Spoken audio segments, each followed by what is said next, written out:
নমস্কার, তোমাদের সবাইকে আমাদের প্রিয় YouTube channel science and electrical মাস্টারজিতে স্বাগত। আজকে আমরা জীবন বিজ্ঞানের স্নায়ুতন্ত্রের গঠন আর মস্তিষ্কের গঠন সম্পর্কে আমরা আলোচনা করব। তো আগের ভিডিওতে আমরা দেখেছি যে স্নায়ুতন্ত্রের গঠন কি কি নিয়ে স্নায়ুতন্ত্র গঠিত হতো: নিউরন, নিউরোগ্লিয়া এবং স্নায়ু। এবার আজকে আমরা দেখবো যে স্নায়ুতন্ত্রের কি কি ভাগ আছে। তাহলে স্নায়ুতন্ত্রকে প্রথম আমরা তিনটা ভাগে ভাগ করি: কেন্দ্রীয় স্নায়ুতন্ত্র, সেন্ট্রাল নার্ভাস সিস্টেম, তারপরে হচ্ছে প্রান্তীয় স্নায়ুতন্ত্র, পার্সিয়াল নার্ভাস সিস্টেম পিএনএস, আর স্বয়ংক্রিয় স্নায়ুতন্ত্র, অটোনোমাস নার্ভাস সিস্টেম এএনএস। তাহলে স্নায়ুতন্ত্রের প্রথম হচ্ছে তিনটা ভাগ, তার ডেফিনেশন আমরা পড়বো নিচে। কি কি? কেন্দ্রীয় স্নায়ুতন্ত্র, প্রান্তীয় স্নায়ুতন্ত্র, স্বয়ংক্রিয় স্নায়ুতন্ত্র। এবার হচ্ছে কেন্দ্রীয় স্নায়ুতন্ত্র আবার কি কি নিয়ে গঠিত না, কেন্দ্রীয় স্নায়ুতন্ত্র মস্তিষ্ক, ব্রেন আর সুষুম্না কাণ্ড নিয়ে গঠিত, অর্থাৎ স্পাইনাল কর্ড। এরপরে প্রান্তীয় স্নায়ুতন্ত্র কি কি নিয়ে গঠিত? করোটীয় স্নায়ু আর সুষুম্না স্নায়ু। আর স্বয়ংক্রিয় স্নায়ুতন্ত্র কি কি প্রকারের হয়? একটা হচ্ছে সমবেদী, একটা হচ্ছে পরাসমবেদী। তো আমাদের মেনলি যেটা নিয়ে পড়তে হবে সেটা হচ্ছে মস্তিষ্ক আর সুষুম্না কাণ্ড। তাহলে এই গেল আমাদের স্নায়ুতন্ত্রের ভাগ। স্নায়ুতন্ত্রকে তিনটা ভাগে ভাগ করা হয়, একটা হচ্ছে কি কেন্দ্রীয় স্নায়ুতন্ত্র, প্রান্তীয় স্নায়ুতন্ত্র, স্বয়ংক্রিয় স্নায়ুতন্ত্র। কেন্দ্রীয় স্নায়ুতন্ত্রের আবার দুটা ভাগ: মস্তিষ্ক, সুষুম্না কাণ্ড। আর প্রান্তীয় স্নায়ুতন্ত্রের করোটীয় স্নায়ু, সুষুম্না স্নায়ু। আর স্বয়ংক্রিয় স্নায়ুতন্ত্রের হচ্ছে সমবেদী আর পরাসমবেদী। এবার আমরা দেখে নেব কেন্দ্রীয় স্নায়ুতন্ত্র কাকে বলে। না, মেরুদণ্ডী প্রাণীর। তাহলে মেরুদণ্ডী প্রাণীর মানে কি? যে যাদের মেরুদণ্ড আছে তাদেরকে আমরা বলি মেরুদণ্ডী প্রাণী।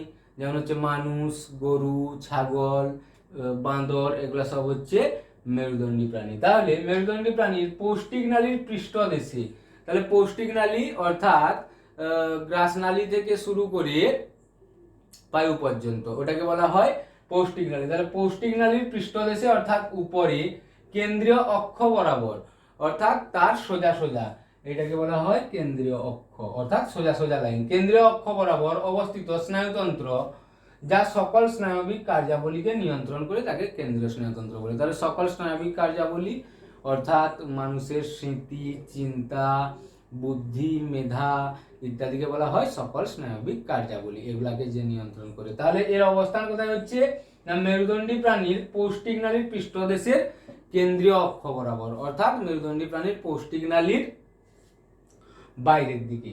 এরপর হচ্ছে কি প্রান্তীয় স্নায়ুতন্ত্র। তাহলে প্রান্তীয় স্নায়ুতন্ত্র কি আছে দেখে নেব আমরা। মেরুদণ্ডী প্রাণীর কেন্দ্রীয় স্নায়ুতন্ত্রের বাইরে, অর্থাৎ কেন্দ্রীয় স্নায়ুতন্ত্রের আমরা তো অবস্থান দেখে নিলাম, তার বাইরে কি কি নিয়ে গঠিত না, করোটীয় স্নায়ু ও সুষুম্না স্নায়ু দ্বারা গঠিত স্নায়ুতন্ত্র, যে কি কাজ করবে না, বিভিন্ন কারক অঙ্গের কাজকে নিয়ন্ত্রণ করবে। তাহলে কারক অঙ্গ আগেই আমরা পড়েছি, কি ছিল যে আমাদের স্নায়বিক পথটা ছিল, প্রথমে ছিল কি উদ্দীপনা, তারপরে উদ্দীপনা থেকে কি হতো গ্রাহক, গ্রাহক থেকে অন্তর্বাহী স্নায়ু, অন্তর্বাহী স্নায়ু থেকে স্নায়ু কেন্দ্র, স্নায়ু কেন্দ্র থেকে বহির্বাহী স্নায়ু, তারপর কারক, তারপর সাড়া প্রদান। তাহলে কারক অঙ্গ কি আছে? যেমন আমরা বলেছিলাম যে যদি ধরো হাতের উপর মশা বসে যায়, তাহলে মশাকে আমরা কি করব? হাত দিয়ে হয় সরিয়ে দেবো, না হলে কি করব? ওকে মেরে ফেলবো। তাহলে এখানে হাত হচ্ছে কারক অঙ্গ। সেরকম বিভিন্ন প্রকার কারক অঙ্গের কি করে কাজ নিয়ন্ত্রণ করে, এটা হচ্ছে আমাদের প্রান্তীয় স্নায়ুতন্ত্র। তাহলে প্রান্তীয় স্নায়ুতন্ত্র কোথায় অবস্থান করে না, মেরুদণ্ডী প্রাণীর কেন্দ্রীয় স্নায়ুতন্ত্রের বাইরে। কি কি দিয়ে গঠিত? করোটীয় স্নায়ু ও সুষুম্না স্নায়ু দ্বারা গঠিত। আর তার কাজ হচ্ছে কি, যা স্নায়ুতন্ত্রের বিভিন্ন কারক অঙ্গের কাজকে নিয়ন্ত্রণ করে, তাকে আমরা বলি কি প্রান্তীয় স্নায়ুতন্ত্র বা পার্সিয়াল নার্ভাস সিস্টেম। এরপর হচ্ছে স্বয়ংক্রিয় স্নায়ুতন্ত্র বা অটোনোমাস নার্ভাস সিস্টেম। এটা সব প্রাণীর ক্ষেত্রে দেখা যায় না, যারা উন্নত মেরুদণ্ডী প্রাণী তাদের ক্ষেত্রে আমরা দেখতে পাই। তাহলে উন্নত মেরুদণ্ডী প্রাণীর বিশেষ কয়েকটি করোটীয় স্নায়ু ও সুষুম্না স্নায়ুর সহযোগে, তাহলে যদি মানুষের ক্ষেত্রে ধরা হয়, মানুষের ক্ষেত্রে করোটীয় স্নায়ু থাকে 12 জোড়া আর সুষুম্না স্নায়ু থাকে 31 জোড়া। তো সবগুলা নয়, যেমন আমাদের প্রান্তীয় স্নায়ুতন্ত্রে 12 জোড়া আর সুষুম্না স্নায়ু 31 জোড়াই ইনভলভ থাকবে, কিন্তু এখানে সবগুলা থাকবে না, বিশেষ বিশেষ ক্ষেত্রে বিশেষ বিশেষ সংখ্যায় যুক্ত থাকে। বেশ, এবার তাহলে উন্নত মেরুদণ্ডী প্রাণীর বিশেষ কয়েকটি করোটীয় স্নায়ু ও সুষুম্না স্নায়ু সহযোগে গঠিত স্নায়ুতন্ত্র, যা তার কাজটা হচ্ছে কি স্বাধীনভাবে অন্তর্যন্ত্রের মসৃণ পেশি ও গ্রন্থির কাজ নিয়ন্ত্রণ করে। মসৃণ পেশি অর্থাৎ পেশির সংকোচন, প্রসারণ এগুলা ঘটানো। আর গ্রন্থির কাজ অর্থাৎ কি, গ্রন্থির কাজ হচ্ছে কি ক্ষরণ করা। তাহলে যদি অন্তঃক্ষরা গ্রন্থি হয় তাহলে কি করবে, হরমোন ক্ষরণ করবে। আর যদি বহিঃক্ষরা গ্রন্থি হয় তাহলে বিভিন্ন প্রকার উৎসেচক যুক্ত পাচক রস ক্ষরণ করবে। তাহলে এই কাজগুলোকে নিয়ন্ত্রণ করে কে, আমাদের স্বয়ংক্রিয় স্নায়ুতন্ত্র বা অটোনোমাস নার্ভাস সিস্টেম। তাহলে এই গেল আমাদের স্নায়ুতন্ত্রের ভাগ। এবার হচ্ছে কি দেখো, এইগুলো আমাদের শর্ট কোশ্চেন পড়ে মনে রাখতে হবে, একদম ইম্পর্টেন্ট মাধ্যমিক পরীক্ষার জন্য। মানুষের সুষুম্না স্নায়ুর সংখ্যা কত, 31 জোড়া। মানুষের করোটীয় স্নায়ুর সংখ্যা কত, 12 জোড়া। আর ব্যাঙের করোটীয় স্নায়ুর সংখ্যা কত, 10 জোড়া। ব্যাঙের ক্ষেত্রে ভেগাস স্নায়ু আর গ্লাসফোরেঞ্জিয়াল স্নায়ু অনুপস্থিত থাকে। বেশ, আর এরপরে কি বলা হয়েছে দেখো, এরপরে যে স্নায়ু সন্নিধি বা প্রান্ত সন্নিকর্ষকে শারীরবৃত্তীয় ভাল্ব বলা হয় কেন, এটা 1 নম্বরের কোশ্চেন আছে। স্নায়ু সন্নিধি বা প্রান্ত সন্নিকর্ষ স্নায়ু স্পন্দনকে কি করে, একটি নির্দিষ্ট দিকে প্রবাহিত করে। নির্দিষ্ট দিকে প্রবাহিত করে মানে কি, যে স্নায়ু স্পন্দনকে সবসময় গ্রাহক থেকে স্নায়ু কেন্দ্রের দিকে প্রেরিত করে। ভাল্ব যেমন কি হয়, ভাল্বে সবসময় একমুখী পরিবহন হয়, উভয় দিয়ে কখনো পরিবহন হবে না। তাহলে এখানেও একমুখী পরিবহন হচ্ছে, এটা শরীরের মধ্যে হচ্ছে, তার জন্য একে শারীরবৃত্তীয় ভাল্ব বলা হচ্ছে। কাকে শারীরবৃত্তীয় ভাল্ব বলা হয়, স্নায়ু সন্নিধি বা প্রান্ত সন্নিকর্ষকে। এরপর আমরা চলে যাব নেক্সট স্লাইডে। এরপরে দেখো, আমরা আগের স্লাইডে কি দেখলাম, স্নায়ুতন্ত্রের ভাগ দেখলাম, কেন্দ্রীয় স্নায়ুতন্ত্র, প্রান্তীয় স্নায়ুতন্ত্র, স্বয়ংক্রিয় স্নায়ুতন্ত্র। কেন্দ্রীয় স্নায়ুতন্ত্রের কি কি ছিল, দুটি অংশ, একটা ছিল মস্তিষ্ক আর একটা হচ্ছে সুষুম্না কাণ্ড। তাহলে এর মধ্যে সবথেকে ইম্পর্টেন্ট আর যেটা আমাদের সিলেবাসে পড়তে হবে সেটা হচ্ছে মস্তিষ্ক। এবার মস্তিষ্কের শ্রেণীবিভাগ দেখবো। মস্তিষ্ককে প্রথম 3টা ভাগে ভাগ করা যায়, অগ্র মস্তিষ্ক, মধ্য মস্তিষ্ক, পশ্চাৎ মস্তিষ্ক। এবার অগ্র মস্তিষ্কের আবার 2টা ভাগ, টেলেনসেফালন আর ডায়েনসেফালন। টেলেনসেফালন কি দিয়ে গঠিত হয়, শুধুমাত্র গুরু মস্তিষ্ক দিয়ে। আর ডায়েনসেফালন কি কি দ্বারা গঠিত হয়, থ্যালামাস আর হাইপোথ্যালামাস। এরপর মধ্য মস্তিষ্ক, মেসেনসেফালন, এটা আবার 3টা অংশ নিয়ে গঠিত, টেকটাম, সেরিব্রাল আর পেডাঙ্কল। আর হচ্ছে কি পশ্চাৎ মস্তিষ্ক। পশ্চাৎ মস্তিষ্কর 2টা ভাগ, একটা হচ্ছে মেটেনসেফালন আর একটা হচ্ছে মায়োলেনসেফালন। মেটেনসেফালনের 2টা অংশ দ্বারা গঠিত হয়, একটা হচ্ছে লঘু মস্তিষ্ক আর হচ্ছে পন্স। আর মায়োলেনসেফালন সুষুম্না শীর্ষক দ্বারা গঠিত হয়। এই হচ্ছে মস্তিষ্কের শ্রেণীবিভাগ। আরেকবার বলে দিই, মস্তিষ্ক অগ্র মস্তিষ্ক, মধ্য মস্তিষ্ক, পশ্চাৎ মস্তিষ্ক। অগ্র মস্তিষ্কের 2টা অংশ, টেলেনসেফালন, ডায়েনসেফালন। টেলেনসেফালন কি হয়, গুরু মস্তিষ্ক দ্বারা গঠিত হয়। ডায়েনসেফালনের 2টা অংশ থাকে, থ্যালামাস, হাইপোথ্যালামাস। এরপর মধ্য মস্তিষ্ক, একে মেসেনসেফালন বলা হয়। এটি 3টি অংশ দ্বারা গঠিত, টেকটাম, সেরিব্রাল আর পেডাঙ্কল। এরপরে হচ্ছে কি পশ্চাৎ মস্তিষ্ক, এর 2টা ভাগ, একটা হচ্ছে মেটেনসেফালন, একটা হচ্ছে মায়োলেনসেফালন। মেটেনসেফালনের আবার 2টা অংশ দ্বারা গঠিত হয়, লঘু মস্তিষ্ক, পন্স, আর মায়োলেনসেফালন সুষুম্না শীর্ষক দ্বারা গঠিত হয়। এই গেল আমাদের মস্তিষ্কের শ্রেণীবিভাগ। এরপর মস্তিষ্কের প্রত্যেকটা গুরু মস্তিষ্ক, থ্যালামাস, হাইপোথ্যালামাস, লঘু মস্তিষ্ক, এদের কাজ আমরা পড়বো নেক্সট স্লাইডে। এবার দেখো, মানব মস্তিষ্ক সম্পর্কে যেগুলো জানতে হবে ইনফরমেশন। মানব মস্তিষ্কের ওজন কত হয়, 1.36 কেজি, অর্থাৎ 1360 গ্রাম। এটাও শর্ট কোশ্চেন পড়ে মাঝে মধ্যে। মানব মস্তিষ্কের আবরণকে কি বলা হয়, মেনিনজেস বলা হয়। মানুষের যখন মাথা ব্যথা করে মেনিনজাইটিস বলা হয় না, মেনিনজাইটিস মানে মাথা ব্যথা করা, তো সেই মেনিনজেস থেকে কথাটা এসেছে মেনিনজাইটিস। বেশ, এরপর মেনিনজেসের 3টা স্তর কি কি, বাইরের দিকে ডুরা ম্যাটার, মাঝের দিকে অ্যারাকানয়েড ম্যাটার এবং ভিতরের দিকে পয়া ম্যাটার। এরপর আমরা চলে যাব নেক্সট স্লাইড। এবার দেখো, অগ্র মস্তিষ্কের তাহলে 3টা অংশ কি কি ছিল, অগ্র মস্তিষ্কের গুরু মস্তিষ্ক, থ্যালামাস, হাইপোথ্যালামাস। এবার এদের আমরা বৈশিষ্ট্য আর কাজ দেখব। তাহলে দেখো, প্রথম হচ্ছে গুরু মস্তিষ্ক আসবো। গুরু মস্তিষ্ক 2টি গোলার্ধে বিভক্ত, কি কি, বাম গোলার্ধ আর ডান গোলার্ধ। কোথাও কোথাও উত্তর গোলার্ধ, দক্ষিণ গোলার্ধ দেখবে। তো এই 2টি গোলার্ধ যে স্নায়ু যোজক দ্বারা যুক্ত থাকে তার নাম হচ্ছে কার্পাস ক্যালোসাম। এটা শর্ট কোশ্চেন পড়ে যে গুরু মস্তিষ্কের গোলার্ধদ্বয় কোন স্নায়ু যোজক দ্বারা যুক্ত থাকে, তখন আমাদেরকে উত্তর কি বলতে হবে, কার্পাস ক্যালোসাম। তাহলে গুরু মস্তিষ্ক 2টি গোলার্ধে বিভক্ত এবং গোলার্ধ 2টি কার্পাস ক্যালোসাম নামক স্নায়ু যোজক দ্বারা যুক্ত থাকে। এরপর গুরু মস্তিষ্কে অনেকগুলা খাঁজ ও ভাঁজ দেখা যায়, তোমরা বইতে চিত্রটা দেখে নেবে। তো গুরু মস্তিষ্কে অনেকগুলা খাঁজ ও ভাঁজ দেখা যায়। এবার গুরু মস্তিষ্কের উপরিতলে যে খাঁজ থাকে তাকে বলা হয় সালকাস, আর যে ভাঁজ থাকে তাকে বলা হয় জাইরাস। তাহলে দেখো কি লেখা আছে, গুরু মস্তিষ্কের উপরিতলের খাঁজগুলি সালকাস এবং ভাঁজগুলি জাইরাস নামে পরিচিত। এটা কোথায় অবস্থান করে, না এটা তো অগ্র মস্তিষ্কের অংশ, তাহলে এটি অগ্র মস্তিষ্কের কোরটির বিস্তীর্ণ এলাকা জুড়ে অবস্থান করে। পুরো মস্তিষ্কের অধিকাংশ জায়গাটাই গুরু মস্তিষ্ক, অধিকাংশ অংশই গুরু মস্তিষ্ক। তাহলে অগ্র মস্তিষ্কে কোনটির বিস্তীর্ণ এলাকা জুড়ে অবস্থিত। এরপর গুরু মস্তিষ্কের প্রধান কাজ কি হচ্ছে না, গুরু মস্তিষ্ক প্রাণীদের চিন্তা, বুদ্ধি, স্মৃতি প্রভৃতি মানসিক বোধকে নিয়ন্ত্রণ করে। এগুলা হচ্ছে গুরু মস্তিষ্কের কাজ। আর কি না, চাপ, তাপ, ব্যথা, শ্রবণ, দর্শন ইত্যাদি স্পর্শবোধকে নিয়ন্ত্রণ করে। তাহলে এই দুটা হচ্ছে গুরু মস্তিষ্কের প্রধান প্রধান কাজ। এই গেল আমাদের গুরু মস্তিষ্ক। এরপরে হচ্ছে আমাদের থ্যালামাস। তাহলে থ্যালামাসের অবস্থান আমরা প্রথম দেখে নেব। থ্যালামাস কি হবে, অবভিয়াসলি গুরু মস্তিষ্কের নিচে অবস্থান করবে। হাইপোথ্যালামাস আবার কি হবে, থ্যালামাসের নিচে অবস্থান করবে। এটা তাদের ক্রম। তাহলে গুরু মস্তিষ্কের নিচে মস্তিষ্কের তৃতীয় নিলয়ের উভয় পার্শ্বে ধূসর বর্ণের ডিম্বাকার অংশ। তাহলে থ্যালামাস কি না, গুরু মস্তিষ্কের নিচে মস্তিষ্কের তৃতীয় নিলয়ের উভয় পার্শ্বে ডিম্বাকার এবং ধূসর বর্ণের অংশকে আমরা কি বলি, থ্যালামাস বলি। তাহলে এটাই লেখা আছে। এরপর থ্যালামাস কি রিলে সেন্টার বা প্রতিবর্তী কেন্দ্র হিসেবে কাজ করে। অর্থাৎ প্রতিবর্তী কেন্দ্র বা রিলে সেন্টার মানে কি, যে গ্রাহক থেকে অন্তর্বাহী স্নায়ু দ্বারা যে উদ্দীপনা যায় ওইখানে পৌঁছায়। কোথায় না, থ্যালামাসে। থ্যালামাস আবার কি করে, গুরু মস্তিষ্কে প্রেরণ করে দেয়। এরপরে বিভিন্ন আবেগজনিত ক্রিয়া কি কি, যেমন রাগ, পীড়ন, ভয়, আনন্দ ইত্যাদি এইসব আবেগজনিত ক্রিয়ার নিয়ন্ত্রণ কোথায় ঘটে না, থ্যালামাসের মধ্যে ঘটে। এরপরে যত রকম আমাদের সেন্স আছে, সংজ্ঞাবাহ প্রবাহ, অর্থাৎ দর্শন, শ্রবণ, স্পর্শ, এগুলা সব কি হয়, থ্যালামাসের মধ্যে নিয়ন্ত্রিত হয়, একমাত্র শ্রবণ ছাড়া। তাহলে ঘ্রাণ ছাড়া। তাহলে ঘ্রাণ প্রবাহ ছাড়া বাকি সমস্ত সংজ্ঞাবাহ স্নায়ু প্রবাহ থ্যালামাসের মধ্য দিয়ে গুরু মস্তিষ্কে প্রবেশ করে। তাহলে এইগুলো আমাদের থ্যালামাসের কাজ বা বৈশিষ্ট্য। এরপরে হচ্ছে হাইপোথ্যালামাস। তাহলে কি বলা হলো, থ্যালামাসের নিচে হাইপোথ্যালামাস অবস্থান করবে।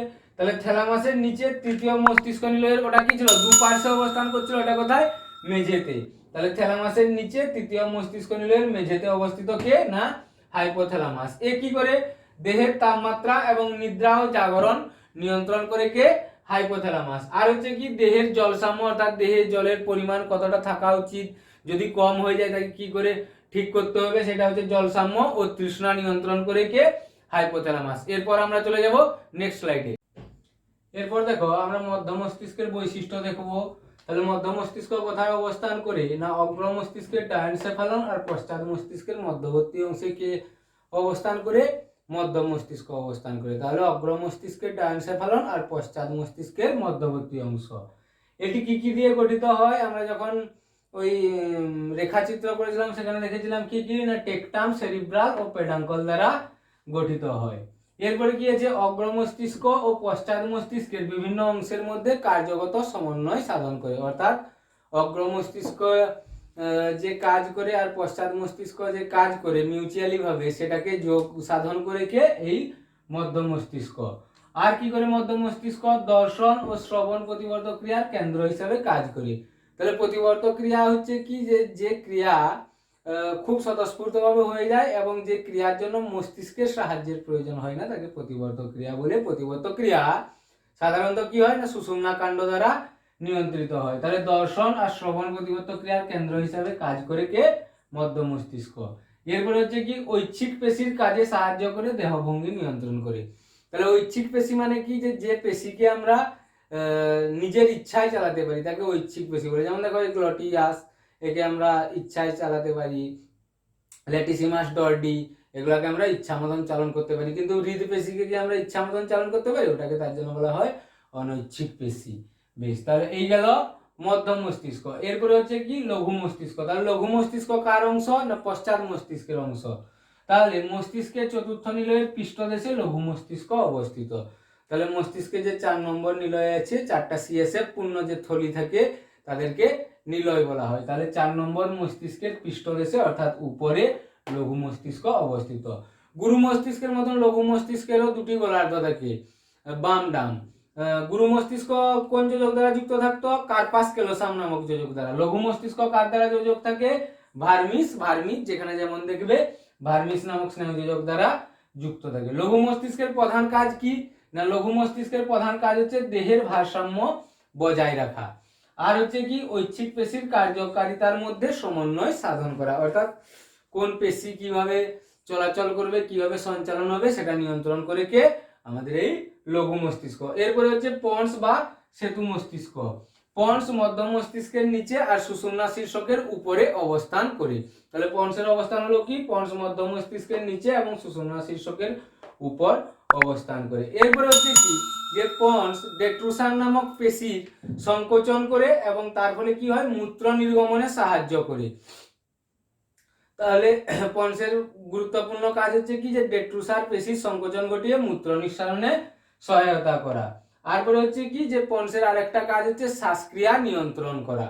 এই গেল আমাদের পন্সের কাজ। এরপরে সুষুম্না শীর্ষক মস্তিষ্কের শেষ অংশ হচ্ছে কি, সুষুম্না শীর্ষক বাকি সবগুলো আমরা দেখে নিলাম। তাহলে এটা হচ্ছে কি পশ্চাৎ মস্তিষ্কের শেষ অংশ। আর কি, এটি পন্স ও সুষুম্না কাণ্ডের মাঝে অবস্থিত। আমাদের যে কেন্দ্রীয় স্নায়ুতন্ত্র ছিল সেটা কি দিয়ে তৈরি হয়েছিল, মস্তিষ্ক আর সুষুম্না কাণ্ড। তাহলে এটা সুষুম্না শীর্ষক হচ্ছে কি মস্তিষ্কের শেষ অংশ। তাহলে এটা কার সঙ্গে যুক্ত থাকবে, সুষুম্না কাণ্ডের সঙ্গে যুক্ত থাকবে। তাহলে এই জন্য এটা বলা হয়েছে এটি পন্স ও সুষুম্না কাণ্ডের মাঝে অবস্থিত। এর কাজ কি না, এটা হৃদক্রিয়া ও শ্বাসক্রিয়াকে নিয়ন্ত্রণ করে, ঘাম নিঃসরণে সহায়তা করে। এটা খুব ইম্পর্টেন্ট, এটা পড়ে পরীক্ষায় শর্ট কোশ্চেন হিসাবে, যে ঘাম নিঃসরণে সহায়তা করে কে, তখন আমাদেরকে বলতে হবে সুষুম্না শীর্ষক। আর হচ্ছে কি হাঁচি, কাশি, বমি, লালাক্ষরণ ইত্যাদি নিয়ন্ত্রণ করে। এটা ইন্টারেস্টিং ফ্যাক্ট বলি, যদি তোমরা ধরো কোথাও কনফিডেন্সিয়াল জায়গায় গেছো বা তোমরা কোনোদিন গোয়েন্দা হয়েছো, যদি হাঁচি পায় তাহলে সঙ্গে সঙ্গে নাক বন্ধ করে দেবে, হাঁচি বন্ধ হয়ে যাবে। আর হাঁচির সময় যে বাতাসটা বেরায় নাক দিয়ে, ওইটা প্রায় 250 কিলোমিটার পার আওয়ার গতিবেগ, অর্থাৎ বুলেট ট্রেনের সমান গতিবেগ নিয়ে বাতাস বেরায়। বেশ, যাই হোক। এরপরে হচ্ছে কি, আমাদের মস্তিষ্ক গেল, কেন্দ্রীয় স্নায়ুতন্ত্রের অংশ হিসেবে মস্তিষ্ক। আর বিতে আমাদের আছে কি, সুষুম্না কাণ্ড। তাহলে সুষুম্না কাণ্ড সম্পর্কে আমরা এটা দেখে নেব। তাহলে এটা হচ্ছে কি, এটি কেন্দ্রীয় স্নায়ুতন্ত্রের অংশ। আমরা যখন ওই রেখাচিত্র পড়েছিলাম সেখানে দেখেছিলাম কেন্দ্রীয় স্নায়ুতন্ত্রের দুটো অংশ, মস্তিষ্ক আর সুষুম্না কাণ্ড। এরপরে এটি কি সুষুম্না শীর্ষক থেকে শুরু করে, এখানে আমরা সুষুম্না শীর্ষকে কি বলেছিলাম, পন্স আর সুষুম্না কাণ্ডের মাঝে অবস্থিত। তাহলে এটা কি হবে, সুষুম্না শীর্ষক থেকে শুরু করে প্রথম লাম্বার কসুরেখা পর্যন্ত বিস্তৃত। বেশ, তারপরে এর দৈর্ঘ্য কত হয়, সুষুম্না কাণ্ডের দৈর্ঘ্য প্রায় 45 সেন্টিমিটার, অর্থাৎ আমাদের মেরুদণ্ডের মাঝখানে থাকে। মেরুদণ্ডটা প্রায় 45 সেন্টিমিটার লম্বা।